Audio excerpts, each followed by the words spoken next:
ক্ষমতায় যাওয়ার জন্য যারা দিল্লি এবং আওয়ামী লীগকে পোষণ করতে চায় তাদেরকে স্মরণ করিয়ে দেওয়া দরকার। হাদি কিন্তু শুরু শেষ নয়, এরপরের বুলেট আপনাদের জন্য অপেক্ষা করছে। নেতাদের উদ্দেশ্য করে লিখেছি, জবানে লাগাম দিন। নেতারা কথা শোনেন নাই, তাদের জবানে লাগাম দেওয়া যায় নাই। স্ট্যাটাসকো বজায় রাখা যাবে না, দুর্নীতি বজায় রাখা যাবে না, গোলামি বজায় রাখা যাবে না। এই জন্য জুলাই তাদের কাছে শুধুমাত্র একটা অভ্যুত্থান, বিপ্লব নয়। আমি প্রথম দিন থেকে বলে এসছি, জুলাই আমার কাছে বিপ্লব। সেই বিপ্লব আমরা ধারণ করি। সেই বিপ্লবের মূল স্লোগান ছিল দিল্লি না ঢাকা, ঢাকা ঢাকা। আজকে ক্ষমতায় যাওয়ার জন্য যারা দিল্লি এবং আওয়ামী লীগকে পোষণ করতে চায় তাদেরকে স্মরণ করিয়ে দেওয়া দরকার। হাদি কিন্তু শুরু শেষ নয়, এরপরের বুলেট আপনাদের জন্য অপেক্ষা করছে। তাদেরকে বোঝানোর জন্য নেতাদের উদ্দেশ্য করে লিখেছি, জবানে লাগাম দিন।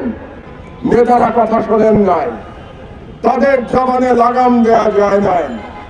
ক্ষমতায় যাওয়ার উদগ্র ইচ্ছায় তারা একে অপরের বিরুদ্ধে যে রেটরিক ব্যবহার করছেন, এই রেটরিকের সুযোগে পতিত ফাঁসিবাদ এবং ভারতীয় আধিপত্যবাদ আবার বাংলাদেশে অনুপ্রবেশ করেছে। আপনারা সুশীলদের কথা বললেন, হাসনাত সুশীলদের কথা বলে গেল। আসল কথা হচ্ছে আমাদের ভুলে গেলে চলবে না, এই সুশীলরাই বাংলাদেশে ফ্যাসিবাদ কায়েম করেছে। সুতরাং সুশীলদের কাছে চরিত্র বদলানোর কোন আশা আপনারা করবেন না। হাসনাতদের প্রজন্মের কে আমি বলতে চাই, এই সুশীলদের বিরুদ্ধে লড়াই করে হাদি যে কালচারাল ফ্যাসিজমের বিরুদ্ধে লড়াই শুরু করেছিল, সেই লড়াইকে আমাদের সফল করতে হবে ইনশাআল্লাহ। সুশীলরা সুপথে ফিরবে না, কালচারাল ফ্যাসিস্টরা তাদের চরিত্রে অবিচল থাকবে। আমাদেরও স্বাধীনতার ডাক নিয়ে স্বাধীনতার পতাকা হাতে আমাদের লড়াই অব্যাহত রাখতে হবে। হাদি ঠিকই বলেছেন, সবাই হাদি হতে পারে না। আমি পারি নাই, আমি চেষ্টা করেছি, কিন্তু আমি হাদি হতে পারি নাই। আপনারা বলেছেন কুষ্টিয়াতে, আপনাদের মনে আছে 2018 সালে আমার উপরে হামলা হয়েছিল, কিন্তু গুলি করে নাই, হাদির উপরে গুলি করেছে। এই যে পার্থক্য।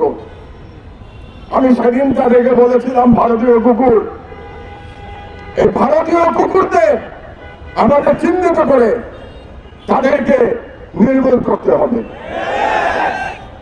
বাংলাদেশে ফ্যাসিবাদের কোনো আইকন থাকতে পারবে না। Next level, well done, side by side, free.